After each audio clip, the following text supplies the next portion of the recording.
Happy Friday, guys. It's Tyler from Peregrine Supply, and I'm here with my lovely partner, Katrina, for our first episode of Thank God It's Happy Hour. Yeah, we're going to kick things off with 2 off-the-beaten-path cocktails featuring some local Vancouver talent. Let's get started.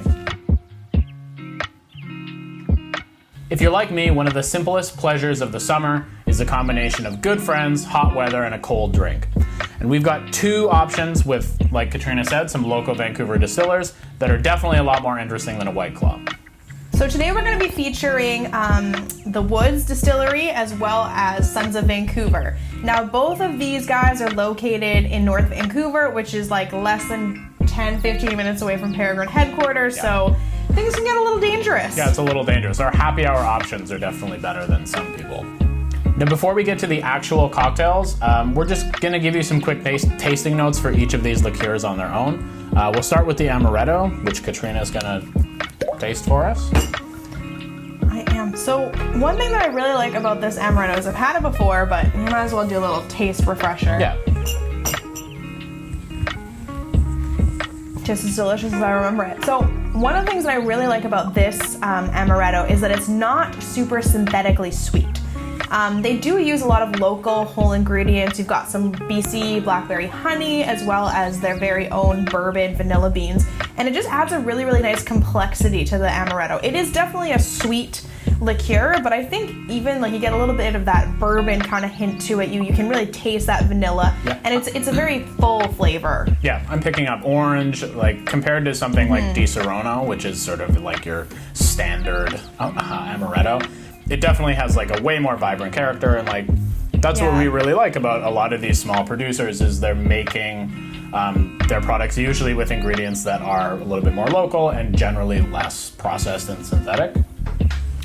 So another good example is the Amaro. And that one's from the Woods Distillers. Yeah, Woods Distillery.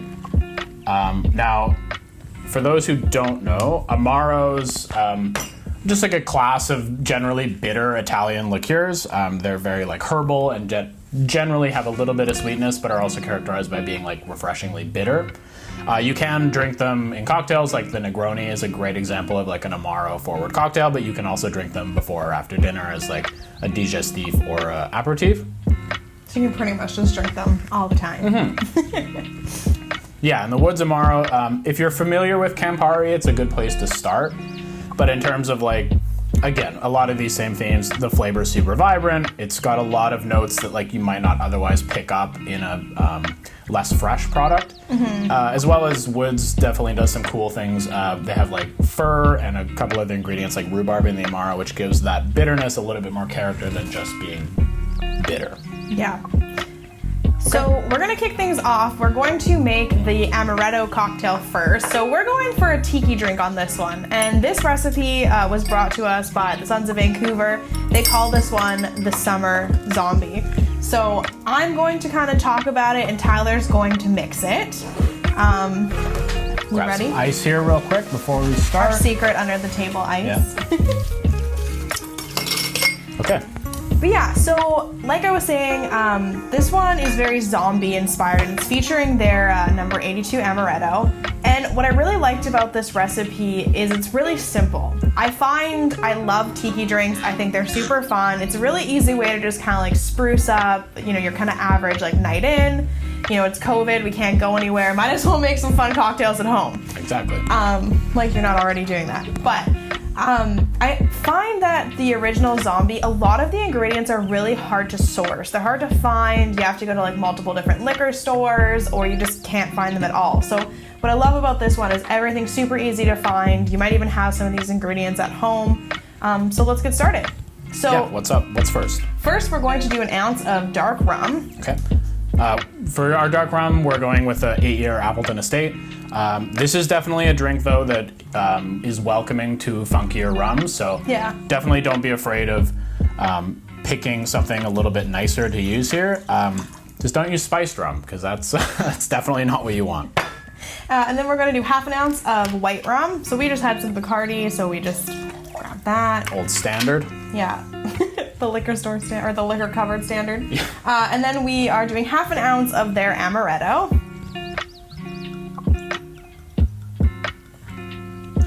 And then we're also gonna do 1/2 ounce of lime juice.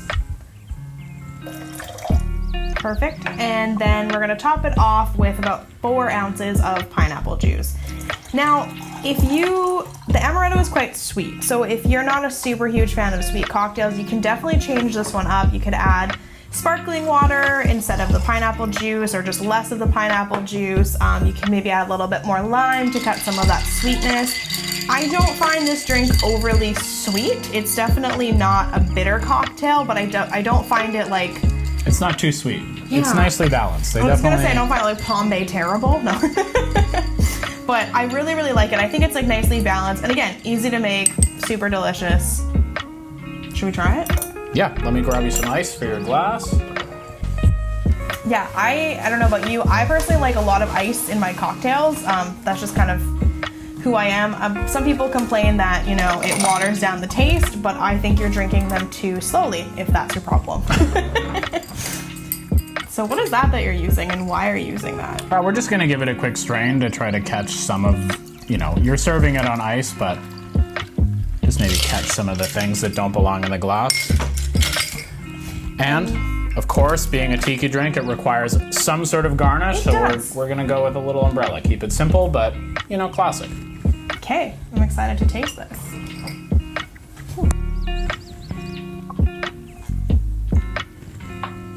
Ooh, that is delicious.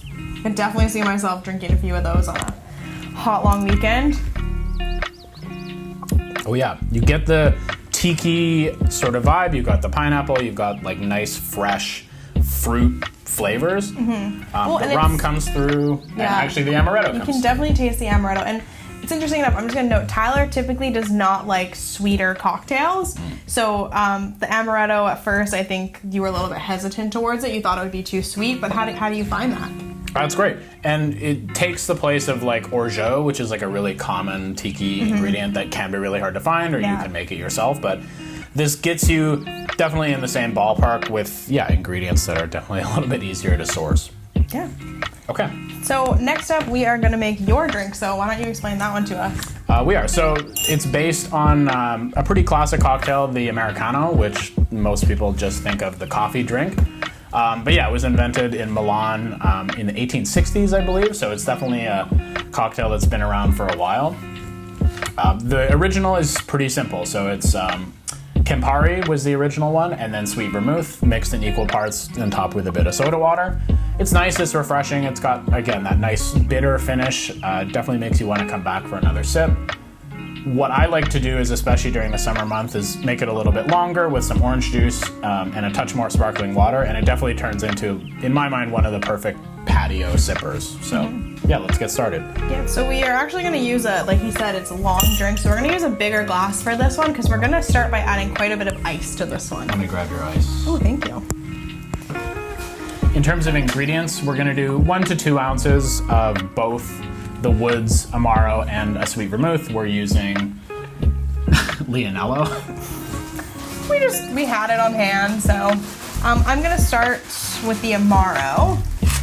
Unless you want me to. No, go for it. I'm gonna start with the Amaro. So again, this is from the Woods. We're gonna start with about 2 ounces of this one. Apparently I'm feeling that first cocktail because I'm already dropping things.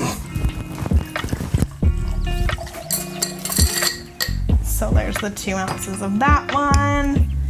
Then next up, we are going to do 2 ounces of the sweet vermouth. You can do a 1.5 ounces. We're just making it 2 to keep things simple, and because we want it, again, to make a bit of a longer drink. Yeah, and this is definitely a drink that can be mixed and matched in terms of ratios. If you like the bitterness that Amaro brings, amp it up and pull back on the vermouth. And if you like the opposite, there's definitely a lot of room for experimentation for this one. Mm-hmm. And we are using some freshly squeezed orange juice for this one. We just found it added a little bit of a nicer flavor versus Absolutely. Both of these drinks will be significantly better if you can get fresh juice. If you squeeze your own, that's great, but I know a lot of grocers like Whole Foods and things like that will have freshly squeezed juice for you. So Great. We're gonna pour this one directly into the glass. Yeah. And what I love about this is what's about to happen. So we'll do that. So as you can see, it's already got a really nice color. Just gonna give it a quick stir to make sure everything's mixing. And then we're gonna top it with some sparkling water. And again, this sort of depends on the glass you're using and how you like to drink, you know, your summer sipper. I tend to just top it up, and I find that over time, as it dilutes, the flavor also sort of changes as well. But yeah, and we'll just give this one. Yeah, I like the kind of 3-tier color there almost. And that's pretty much it. If you wanted to garnish it with a slice of orange or any sort of citrus, you could, but I just tend to leave it plain. Okay, give it a try. Let us know what you think. Yeah, so right off the bat, you smell that super citrusy Amaro character.